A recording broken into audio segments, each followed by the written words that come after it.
दोस्तों, भगवान कृष्ण ने बताएं कौन से वृक्ष घर में लगाने शुभ होते हैं, जिन्हें घर में लगाने से अकाल मृत्यु भी नहीं होती और बल्कि परिवार सुखी संपन्न हो जाता है। अमीर लोग इन्हीं पौधों को घर में लगाते हैं। आप भी लगाएं। दोस्तों, एक समय की बात है, भगवान श्री कृष्ण के मित्र उनसे मिलने के लिए द्वारिका नगरी पधारते हैं।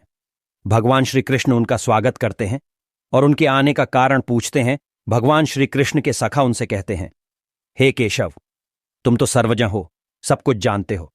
आज मैं तुम्हारे पास यह जानने के उद्देश्य से आया हूं कि मनुष्य को किन किन वृक्षों का रोपण करना चाहिए, कौन से वृक्ष भवन के सामने लगाने चाहिए, किन वृक्षों का रोपण करने से दरिद्रता दूर होती है तथा शत्रु रोग, भय, भूत, पिशाच आदि संकटों से बचने के लिए कौन से वृक्ष भवन की सीमा में लगाने चाहिए। भगवान श्री कृष्ण मुस्कुराते हुए कहते हैं, हे सखा, तुमने आज समस्त मानव जाति के कल्याण के उद्देश्य से अत्यंत महत्वपूर्ण प्रश्न किया है। इस संसार में वृक्षों का बहुत ही बड़ा योगदान है। वृक्ष सदा ही पूजनीय है, किंतु आज तुमने उचित ही प्रश्न किया है। भवन की सीमा में वृक्षों को लगाना बहुत ही शुभ फल प्रदान करता है। वृक्ष तथा पौधे भवन की सुंदरता को बढ़ाते अवश्य है, साथ ही ये वातावरण को शुद्ध रखते हैं। वृक्षों से सकारात्मक ऊर्जा का संचार होता है, जो मनुष्य के जीवन के लिए अत्यंत आवश्यक होती है। वृक्ष नकारात्मकता को कम करके वातावरण को अधिक सकारात्मक बनाने का कार्य करते हैं। घर के सामने पेड़ पौधे लगाने से घर में सुख समृद्धि आती है। साथ ही ये पेड़ पौधे कई प्रकार के वास्तु दोषों को नष्ट करते हैं। घर के आंगन में खड़े वृक्ष देवताओं के समान घर की रक्षा करते हैं।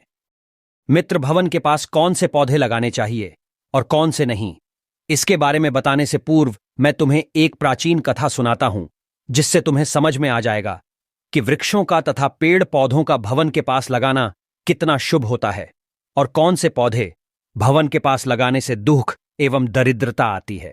जो भी मनुष्य इस कथा का स्मरण करता है, उसके सैकड़ों पाप नष्ट हो जाते हैं और उसकी दरिद्रता का नाश होता है। भगवान श्री कृष्ण के सखा कहते हैं, हे केशव, मैं इस कथा को अवश्य ध्यान से पूरा सुनूंगा, कृपया मुझे वह कथा सुनाओ। भगवान श्री कृष्ण कहते हैं, हे सखा, पूर्व काल की बात है। मध्य देश में एक अत्यंत शोभायामान नगरी थी। उस नगरी में धनेश्वर नाम का वैश्य अपनी पत्नी सुमति के साथ निवास करता था। धनेश्वर भगवान विष्णु का भक्त था और वह नित्य भगवान विष्णु की पूजा करता था। धनेश्वर की पत्नी भी सुशील और गृहकार्य में दक्ष थी। घर में धन धान्य की कोई कमी नहीं थी। भगवान की कृपा से उसके पास सब कुछ था। इस प्रकार से अनेक दिन बीत जाने के पश्चात धनेश्वर की जो पत्नी थी, जिसका नाम सुमति था, उसने अपने आंगन में कुछ वृक्षों का रोपण किया और नित्य उन वृक्षों को जल चढ़ाकर उनकी सेवा करने लगी। किंतु धनेश्वर की पत्नी को वृक्षारोपण का ज्ञान नहीं था। उसे जो वृक्ष प्रिय लगे, उन्हीं वृक्षों का रोपण उसने किया जो वृक्ष अशुभ होते हैं। उन्हीं वृक्षों का रोपण उसने अपने घर के आंगन में कर दिया, जिस कारण से उस वैश्य धनेश्वर को व्यापार में काफी सारा घाटा होने लगा। उसके घर में रोज कलह होने लगा। पति पत्नी में बार बार क्लेश होने लगे। उन दोनों के जीवन में अनेक कठिनाइयां आने लगी। धनेश्वर का सारा व्यापार डूब गया और उसका सारा धन भी नष्ट हो गया। अब धनेश्वर के पास अनाज भी खरीदने के लिए पैसे नहीं थे। वे भूखे ही रहने लगे, जिससे क्रोधित होकर उसकी पत्नी भी गुस्सा करने लगी। वह अपने पति को कोई काम करने के लिए कहती। फिर धनेश्वर काम मांगने के लिए गांव में घूमने लगा, लेकिन उसे कहीं पर भी काम नहीं मिलता था। उसने आकर अपनी पत्नी से कहा, हे भद्रे, मुझे तो कोई भी काम नहीं दे रहा है। अब मैं कहां पर काम खोजने जाऊं? वे दोनों ही पूरी तरह से उदास हो गए थे। दोनों के पास भी उद्योग करने के लिए कुछ नहीं था। धनेश्वर ने अपनी पत्नी के सारे गहने भी बेच डाले और जो कुछ भी अन्न मिला उसी से पेट भर लिया। इस प्रकार से अशुभ वृक्ष लगाने के कारण दोनों के ही जीवन में घोर दरिद्रता और संकट आने लगे, किंतु वे दोनों ही इस बात को नहीं जानते थे। भगवान विष्णु और देवी लक्ष्मी वैकुंठ लोक से अपने भक्त की इस दुर्दशा को देख रहे थे। तब देवी लक्ष्मी ने भगवान विष्णु से कहा, हे प्रभु, क्या आप अपने भक्त की सहायता नहीं करेंगे? धनेश्वर आपका बड़ा भक्त है, वह नित्य आपकी पूजा आराधना करता है। भगवान विष्णु कहते हैं, हे देवी, मैं अवश्य ही धनेश्वर की सहायता करूंगा, किंतु उससे पहले मुझे उसकी परीक्षा लेनी होगी। इसीलिए मैं स्वयं उसके घर पर जाकर उसकी परीक्षा लेता हूं। भगवान विष्णु एक साधु का वेश धारण करते हैं और पृथ्वी लोक पर प्रकट होते हैं। साधु रूपी भगवान विष्णु धनेश्वर के द्वार पर जाते हैं और याचना करने लगते हैं, तब द्वार पर आए हुए साधु को देखकर धनेश्वर उन्हें प्रणाम करता है और कहता है, हे साधु महाराज पधारिए, इस गरीब के घर में आपका स्वागत है। मैं आपकी किस प्रकार से सहायता कर सकता हूं? वे साधु रूपी भगवान विष्णु कहने लगते हैं, हे महोदय, मैं तीर्थ यात्रा पर निकला हूं, विश्राम करने के लिए कोई जगह खोज रहा हूं। यदि आपको कोई कष्ट ना हो तो मुझे अपने घर में स्थान दे दो। मैं अनेक दिनों से भूखा हूं, कुछ भोजन भी प्राप्त हो जाए तो बड़ी कृपा होगी। साधु महाराज के ऐसे वचन सुनकर वह धनेश्वर कहने लगा, हे साधु महात्मा, आप अवश्य ही कोई पुण्य आत्मा दिखाई पड़ते हैं। आपके मुखमंडल पर बहुत तेज है। आपकी सेवा करने का मुझे सौभाग्य मिल रहा है। आपकी सेवा करके मुझे बड़ा आनंद मिलेगा। कृपा करके आप घर के भीतर चलिए। फिर वह साधु महाराज उस धनेश्वर के घर के भीतर जाते हैं और विश्राम करने लगते हैं। धनेश्वर उन साधु महाराज की बड़ी सेवा करता है, किंतु उसके पास अन्न का एक दाना नहीं होता है। तो वह अपनी पत्नी से कहता है, हे प्रिय, आज हमारे घर पर जो साधु महात्मा आए हैं वे बड़े पुण्यवान दिखाई पड़ रहे हैं। हमें उनके भोजन के लिए कुछ उपाय करना चाहिए। मैं गांव में जाकर किसी से थोड़ा सा धन मांग कर लाता हूं। इतना कहकर वह धनेश्वर गांव में एक सेठ के घर पर जाता है और उस सेठ से थोड़ा सा धन देने की विनती करता है, किंतु वह सेठ उस वैश्य को धन देने से इनकार करता है और कहता है, तुम्हारे पास तो फूटी कौड़ी नहीं है, तुम मेरा धन कैसे वापस करोगे? धनेश्वर कहता है, हे सेठ, कृपा करके आप मुझे थोड़ा सा धन दीजिए, मैं जल्दी ही आपको लौटा दूंगा। यदि मैं धन नहीं लौटा पाया, आप मेरा घर ले लीजिए। धनेश्वर की बात सुनकर उस सेठ को उस पर थोड़ी दया आती है और वह उसे धन देते हुए कहता है, हे वैश्य, यदि तुमने धन नहीं लौटाया तो तुम स्वयं ही मुझे अपना घर सौंप देना। धनेश्वर कहता है, हे सेठ, मैं वचन देता हूं, यदि मैंने धन नहीं लौटाया तो मैं आपको मेरा घर सौंप दूंगा। धनेश्वर उस सेठ से धन लेकर बाजार से दूध, चावल, सब्जी, आटा, शक्कर आदि चीजें खरीद लेता है और लौटकर अपने घर आ जाता है। फिर वह अपनी पत्नी से कहता है, हे प्रिय, तुम उन साधु महात्मा के लिए भोजन बनाओ। फिर धनेश्वर की पत्नी भोजन बनाती है और उन साधु महात्मा को भोजन परोसती है। इस प्रकार से उस धनेश्वर की भक्ति और निष्ठा को देखकर वे साधु महाराज बहुत प्रसन्न हो जाते हैं।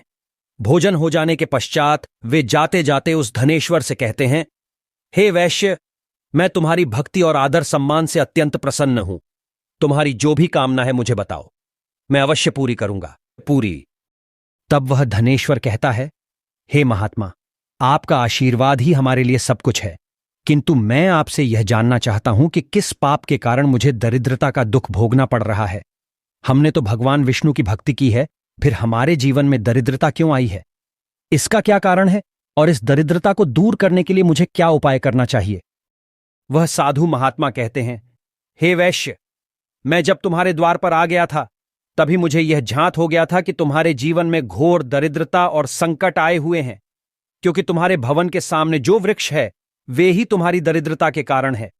इसीलिए तुम इन वृक्षों को हटाकर उनके स्थान पर शुभ पौधों का रोपण करो। तुम्हारी पत्नी ने तुम्हारे भवन के सामने जिन वृक्षों का रोपण किया है वे अशुभ वृक्ष है, उन्हीं के कारण तुम्हारी ऐसी दुर्दशा हुई है। धनेश्वर कहते हैं, हे महात्मा, कृपा करके मुझे बताइए कि घर के सामने कौन से वृक्ष लगाने चाहिए जिससे घर में सुख समृद्धि हो और कौन से वृक्ष नहीं लगाने चाहिए। कृपा करके आप मुझे विस्तार से समझाइए, मैं आपका बड़ा आभारी रहूंगा। फिर वह साधु महात्मा कहते हैं, हे वैश्य, ठीक है, अब मैं तुम्हें उन शुभ वृक्षों के विषय में बताता हूं जिन्हें घर के पास लगाने से शुभ फलों की प्राप्ति होती है। इसीलिए तुम ध्यानपूर्वक सुनो। हे वैश्य, किसी जलाशय के समीप पीपल का वृक्ष लगाने वाले मनुष्य को जो फल मिलता है वह सैकड़ों यज्ञों के समान होता है। जब पीपल के पत्ते उस जलाशय में गिरते हैं तो वे पिंड के समान होकर पितरों को तृप्ति प्रदान करते हैं। इससे सभी प्रकार के पितृ दोष समाप्त हो जाते हैं। जो मनुष्य नित्य स्नान करके पीपल को स्पर्श करता है वह सभी पापों से मुक्त होता है और कभी पराजित नहीं होता है। पीपल को स्पर्श करने से लक्ष्मी की प्राप्ति होती है और उसकी प्रदक्षिणा करने से आयु में वृद्धि होती है। पीपल की जड़ में श्री विष्णु, तने में शिव जी और अग्रभाग में ब्रह्मा जी स्थित रहते हैं। अमावस्या के दिन पीपल को प्रणाम करने से जो फल मिलता है वह 1000 गाय के दान के बराबर होता है। इस संसार में पीपल के समान कोई वृक्ष नहीं है। साक्षात श्री हरि इस वृक्ष के रूप में पृथ्वी पर विराजमान है। पीपल के वृक्ष को चोट पहुंचाना अथवा उसकी टहनी तोड़ना महापाप माना गया है। ऐसा मनुष्य कल्प तक नरक में रहता है और जो पीपल को जड़ से काटता है उसका कभी नरक से उद्धार नहीं होता है। वैश्य, अब मैं तुम्हें दूसरे वृक्ष के बारे में बताता हूं। आंवले का फल समस्त लोकों में प्रसिद्ध और परम पवित्र है। आंवले को लगाने से स्त्री और पुरुष जन्म मृत्यु के बंधन से मुक्त हो जाते हैं। यह पवित्र फल भगवान विष्णु को अत्यंत प्रसन्न करने वाला एवं शुभ माना गया है। इसको खाने से सभी पापों से मुक्ति मिलती है। आंवला खाने से आयु बढ़ती है। उसका जल पीने से रोगों का नाश होता है और आंवले को जल में मिलाकर स्नान करने से दरिद्रता दूर हो जाती है और सभी प्रकार के ऐश्वर्य प्राप्त होते हैं। जिस घर में आंवला सदा मौजूद रहता है, उस घर में कभी दैत्य और राक्षस नहीं आते हैं। एकादशी के दिन अगर आंवला मिल जाए तो संसार के सभी तीर्थों से बढ़कर फल प्राप्त होता है। अपने कैश में आंवला लगाने वाला फिर से मृत्युलोक पर जन्म नहीं लेता है। जिस घर के सामने आंवले का वृक्ष होता है, वहां पर साक्षात लक्ष्मी नारायण निवास करते हैं। तीसरा है अशोक का वृक्ष। अशोक के वृक्ष में अप्सराओं का निवास होता है। यह वृक्ष शोक का नाश करने वाला तथा निराशा को समाप्त करने वाला होता है। इस वृक्ष को घर के पास लगाने से घर में सुख शांति बनी रहती है। अशोक का वृक्ष शीतलता और यौवन प्रदान करने वाला होता है। देवी लक्ष्मी ने जब सीता के रूप में अवतार लिया था, तब रावण द्वारा अपहरण करने के बाद उनका वास अशोक वाटिका में था। अशोक के वृक्ष ने मां सीता की बहुत सेवा की थी, इसलिए मां सीता ने अशोक वृक्ष को यह वरदान दिया था कि जिस भी स्थान पर यह वृक्ष होगा, वहां पर उनका सदैव ही निवास होगा। चौथा है पाखड़ का वृक्ष। प्रत्येक मनुष्य को पाखड़ का वृक्ष अवश्य लगाना चाहिए। यह वृक्ष लगाने से जो फल मिलता है वह महायज्ञ के समान होता है।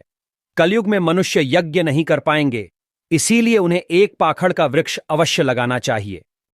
पांचवा है नियम का वृक्ष। नियम का वृक्ष लगाने से सूर्यदेव प्रसन्न होते हैं। नियम का वृक्ष आयु प्रदान करने वाला माना गया है। इसे घर के पास लगाने से नाना प्रकार के रोगों से छुटकारा मिलता है।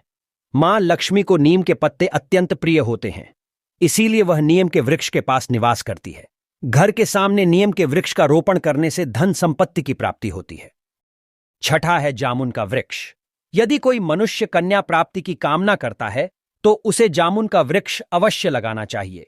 जिस मनुष्य के घर के सामने जामुन का वृक्ष होता है, उसके घर में कन्या का जन्म होता है, जो कुल का गौरव बढ़ाती है। सातवां है बेल का वृक्ष। बेल के वृक्ष में भगवान शिव और गुलाब में देवी पार्वती का निवास है। इसीलिए अगर बेल के वृक्ष के पास गुलाब का पौधा लगाया जाए तो शिव पार्वती का आशीर्वाद प्राप्त होता है। उस घर में कभी दुख दरिद्रता नहीं आती है। उस घर में कभी अकाल मृत्यु नहीं होती है और कोई स्त्री विधवा नहीं बनती है। आठवां है नारियल का पेड़। नारियल का पेड़ लगाने से पुरुष अनेक स्त्री का पति बनता है। नारियल किसी भी धार्मिक अनुष्ठान का आवश्यक अंग होता है। यह अत्यंत शुभ माना जाता है। घर के आंगन में नारियल का पेड़ होने से उस घर में हमेशा शुभ होती है और उस घर के सदस्यों का समाज में बहुत मान सम्मान होता है। सुंदर पत्नी की कामना करने वाले मनुष्य को अनार का वृक्ष लगाना चाहिए। जो मनुष्य सुंदर, सुशील और सौभाग्यशाली पत्नी की कामना करता है, उसे अपने घर के आंगन में या पास अनार का वृक्ष अवश्य लगाना चाहिए। अनार का वृक्ष न केवल स्वास्थ्यवर्धक फल प्रदान करता है, बल्कि इसे शुभता और सौंदर्य का प्रतीक माना गया है। अनार का वृक्ष अपने लाल फूलों और फल के कारण सकारात्मक ऊर्जा का संचार करता है। इस वृक्ष को देवी लक्ष्मी का प्रतीक भी माना गया है और इसकी उपस्थिति घर में धन समृद्धि और पारिवारिक सौहार्द को बढ़ाती है। अनार के फल का सेवन करने से शरीर स्वस्थ और कांतिमय होता है। पलाश का पेड़ ब्रह्मा तेज प्रदान करता है, इसीलिए इसका रोपण अवश्य करना चाहिए। पलाश को धर्म का वृक्ष कहा जाता है। इसे भगवान ब्रह्मा और अग्नि का प्रतीक माना गया है। इसके लाल फूल ऊर्जा, शक्ति और उत्साह का प्रतीक है। पलाश का वृक्ष व्यक्ति को आध्यात्मिक उन्नति प्रदान करता है। यह साधना और तपस्या में सहायता करता है और व्यक्ति के भीतर ब्रह्मांडीय ऊर्जा का प्रवाह बढ़ाता है। पलाश की लकड़ी और पत्ते यज्ञ और पूजा में उपयोग किए जाते हैं। इनसे निर्मित संविदा अग्नि को प्रज्वलित करती है और वातावरण को पवित्र बनाती है। वंश वृद्धि और संतान प्राप्ति की कामना करने वाले मनुष्य को अंकुल का वृक्ष अवश्य लगाना चाहिए। अगर मनुष्य किसी बीमारी से पीड़ित है तो उसे खैर का वृक्ष लगाना चाहिए। खैर का वृक्ष लगाने से बड़े बड़े रोग नष्ट हो जाते हैं। यह वृक्ष आरोग्य प्रदान करने वाला होता है। कुंद अर्थात मोगरे के पेड़ में गंधर्व निवास करते हैं, इसीलिए इस पौधे का रोपण अपने घर के पास करने से कार्यों में सिद्धि और शुभ फलों की प्राप्ति होती है। खासकर कला के क्षेत्र में काम करने वाले लोगों को यह पौधा अवश्य लगाना चाहिए। यदि किसी मनुष्य को चोर और लुटेरों का भय सता रहा है तो उसे अपने घर के पास वृक्ष जरूर लगाना चाहिए। ये वृक्ष चोर लुटेरों को भयभीत करता है और घर की रक्षा करता है। चंदन और कटहल के वृक्ष पुण्य और लक्ष्मी प्रदान करते हैं। इन वृक्षों का रोपण करने से दुख दरिद्रता समाप्त हो जाती है। घर की उत्तर दिशा में पाम और कनक चंपा का पौधा लगाया जाता है तो धन में वृद्धि होती है। केले का पेड़ भी बहुत शुभ होता है और यह घर में सुख समृद्धि और खुशहाली लाता है। केले के पेड़ में भगवान विष्णु का वास होता है, इसलिए घर में केले का पेड़ होने से घर में धन की कमी नहीं होती है। हर श्रृंगार के पौधे को पारिजात भी कहा जाता है।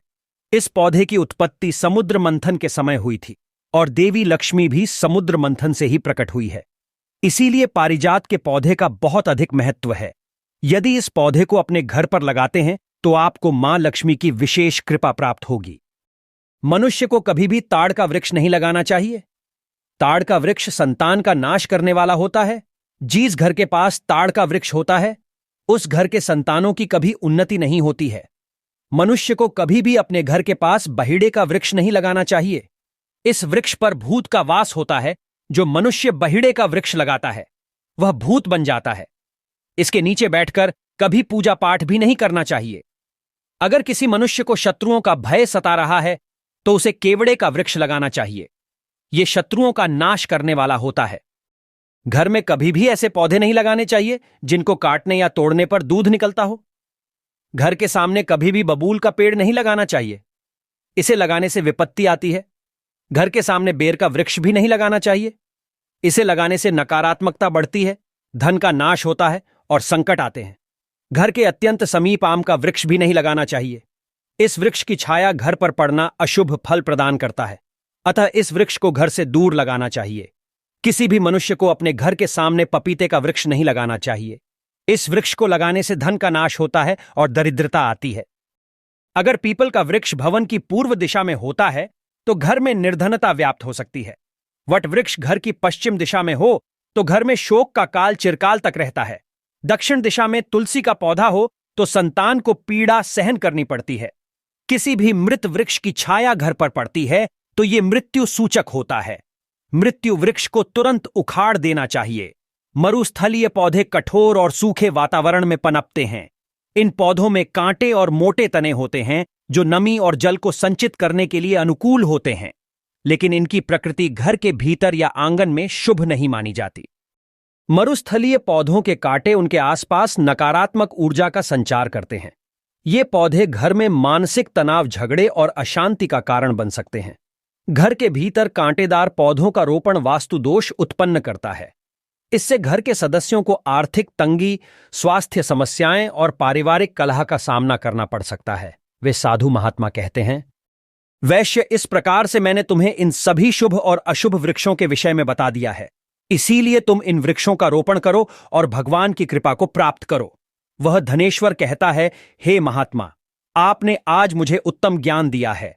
मैं आपका धन्यवाद करता हूं। फिर वे साधु रूपी भगवान विष्णु धनेश्वर को आशीर्वाद देकर उस स्थान से अंतर्ध्यान हो जाते हैं। साधु महात्मा को अचानक से अदृश्य हुआ देखकर धनेश्वर और उनकी पत्नी को आश्चर्य होता है। फिर उन्हें समझ में आ जाता है कि साक्षात भगवान विष्णु ही उनके घर पर आए थे। फिर धनेश्वर उन साधु महात्मा के कहे अनुसार अपने घर के सामने अनेक शुभ वृक्षों का रोपण करता है, जिससे अचानक ही उसे बहुत सारे धन की प्राप्ति होती है और उसकी दरिद्रता दूर हो जाती है। धनेश्वर और उसकी पत्नी भगवान विष्णु का धन्यवाद करने लगते हैं। भगवान श्री कृष्ण कहते हैं, हे सखा, इस प्रकार से मैंने तुम्हें शुभ और अशुभ दोनों प्रकार के वृक्षों के बारे में बताया है। अब तुम भी जाकर अपने भवन के पास इन वृक्षों का रोपण करो। दोस्तों, इस प्रकार से भगवान श्री कृष्ण ने भवन के पास लगाए जाने वाले शुभ और अशुभ वृक्षों के बारे में बताया है। उम्मीद है आपको यह कथा पसंद आई होगी। जानकारी अच्छी लगी तो वीडियो को लाइक जरूर करें और कमेंट में जय श्री कृष्ण भगवान